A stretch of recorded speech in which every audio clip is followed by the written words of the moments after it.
Check up. Kunin nyo lahat.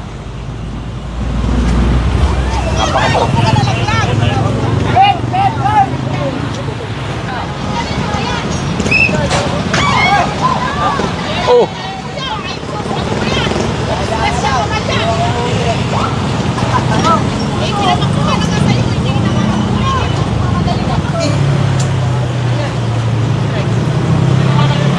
Grab.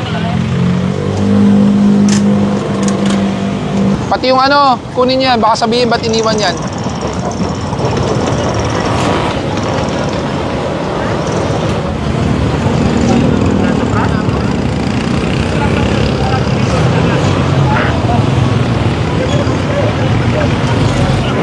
Okay na yan. Hayaan nyo na sila magligpit. Hayaan nyo na muna. Tanggalin nyo yan dyan ha. Wala dapat sa bangketa yan. May tricycle na sa bangketa. Ayan o. Kailangan ko ng tow truck. Merong nakasampang tricycle sa bangketa. Nalagpasan natin. Nandito pa lang ako sa Luzon. Sa bungad pa lang ha. Pakitawagan mo yung tow truck.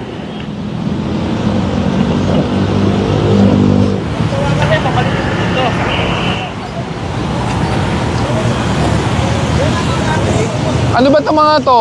Hindi ba sa inyo to? Oo nga, pero araw-araw nandyan yan eh. Hindi, dyan nagtitinda yan eh. Nadadaanan ko yan eh.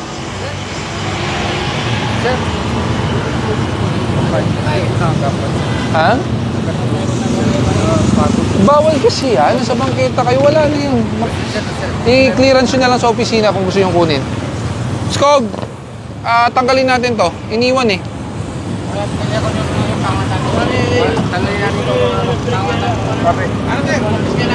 Oo, walang nag-ano eh. Ano ba laman yan? Kunin nyo na lang yung lamesa. Sila kumuha ng mga paninda.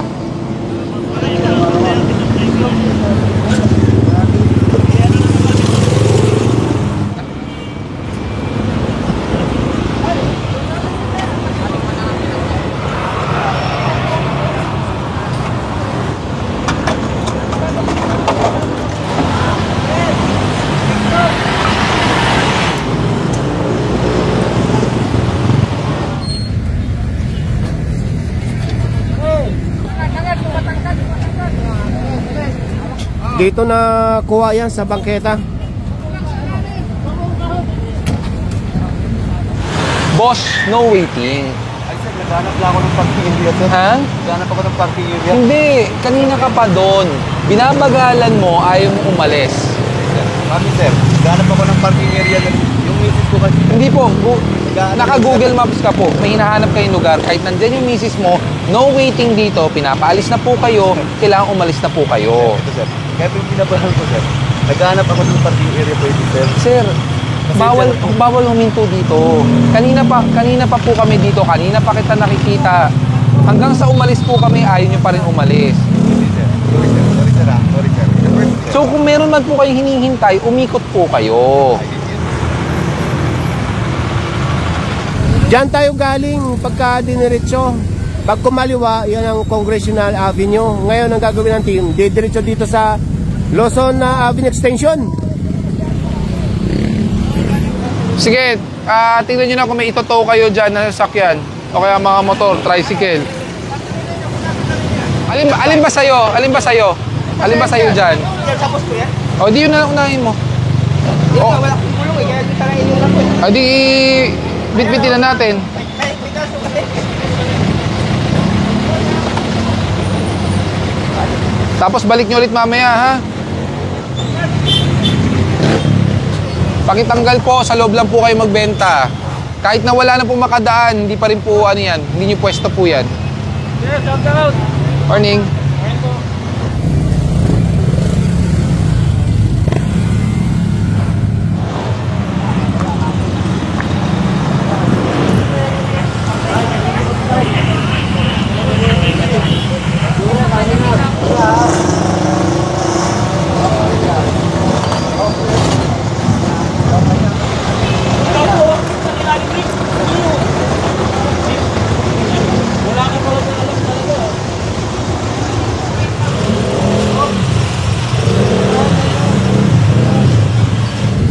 Ilang beses na kasi napasadaan ito.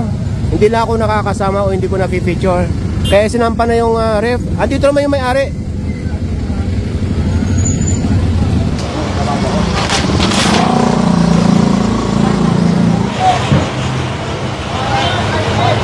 Sakop pa rin ito ng bangketa.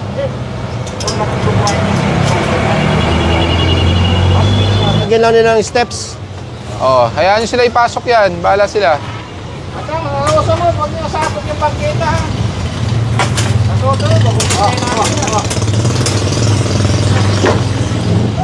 Hindi po magkakasa yan, sir. Kailangan nyo alisin yan dyan. Bali ang bangketa hanggang dito. Palitawin ang bangketa. Polish nyo yung mga paninda, yung mga tray, yung lamesa kunin natin. Wala silang paglalagyan. Ibabalik lang yan. Hagutin nyo to, hagutin nyo lahat. Hanggang doon lang po kayo. Ayun na nga po yung pader eh. Kasi yung drum ko nakalagay sila rin ng ito. Wala, bangketa po yan. Buti nga po. Bangketa pa rin. Kukunin ko nga yan eh. Oh, anong pinagkaiba ng nasa ilalim at nasa taas? Hindi nagtatanong lang po. Oo Bakit nga. kinuha pa sila rin? Kaya nga sinasagot na kita kanina pa, bangketa. Kukunin nga namin itong mga lamesa eh. Ilang beses na po kayo kino-complain dito? Balik ko yung napisang kunin ko. Lahat ng trapal, hugutin nyo. Pagka nasa bangketa yung paninda, yung mga mamimili nasa kalsada na nakapatong sa halip na sa bangketa. Dapat di kayo lumalagpas. Yung mga nila, kung kaya nila ipasok, yung tungtungan, kunin natin.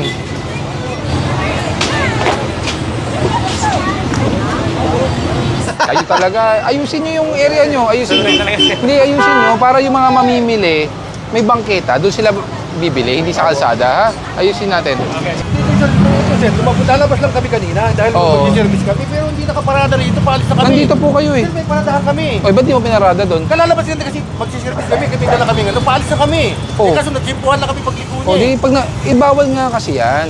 Ibig sabihin, hindi kami pwedeng Hindi magkarga talaga. ng- Hindi. Ibig sabihin, yung kakarga lang namin, lalabas Doon, dito. alam mo ba pagkaiba ng load and unloading saka parking?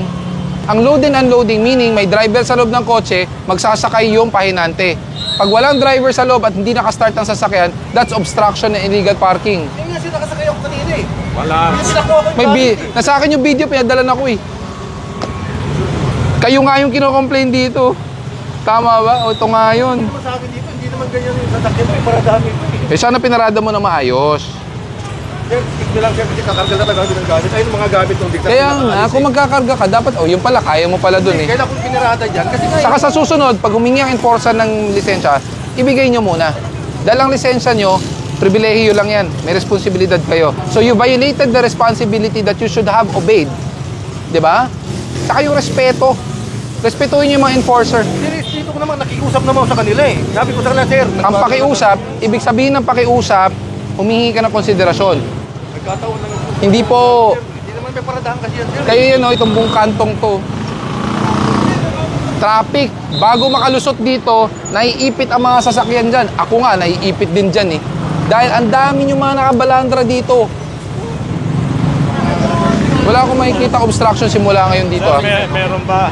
Alin? Yung isa natikitan dito. Oo. As ang dahilan niya, hindi ako magbibigay ng lisensya sa inyo. Hindi naman taga rito yan eh. Tinuturo pa Kaya mo siya. Hindi nga, kabihingi ako ng konsiderasyon sa iyo eh. Hindi pa na yan sa akin eh. Hindi nga, Nagagalit siya sa ayaw akin. ayaw ko nga bigyan. Ang konsiderasyon is optional. Saka, ang kasalanan ko lang talaga doon. Kung pa lang, kakarga ko lang yung gamit. Ang pagkarga ng gamit, saglit lang load and unload. Hindi po kayo Sana nag-load sir, and kasi unload. nuli na ako, pagliko nilang gano'n eh. Kasi nga bawal kayo naka-obstruct dyan. Intindihin nyo ang konsepto ng loading and unloading, meaning magsasakay at magbababa. Pero kung kayo po ay nakahinto dyan, yan po ay bangketa, ito po ay kalsada, that's obstruction already. Diba? Considering, ilang taon na pong ino-operate to. Saan po kayo assign sa Krame? Sa ano po ako, sa Chaplain ako. Diyos ko naman.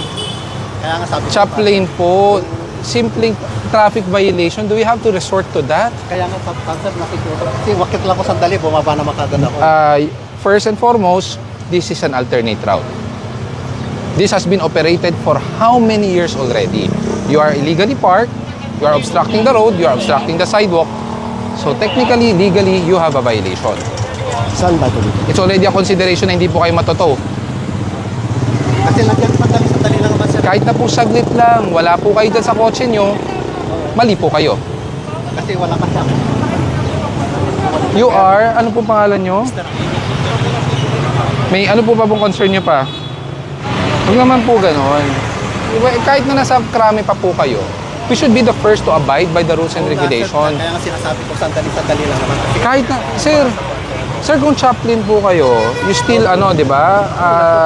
nagtuturo din kami ng moral values kaya alam ko naman yun. Oh, ang moral values, if you're teaching moral values, the morality of a person, it extends up to the way we treat our co-enforcers or even, ano, di ba, mga kasama po natin sa kalsada. So, once na meron kayong violation, pairalin din natin, naisipin po muna natin kung may mali tayo o wala. Kasi sir, it's not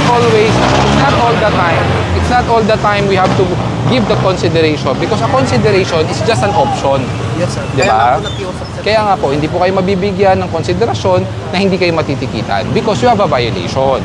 It will be unfair for other people kung hindi po namin kayo tinikitan. Di ba?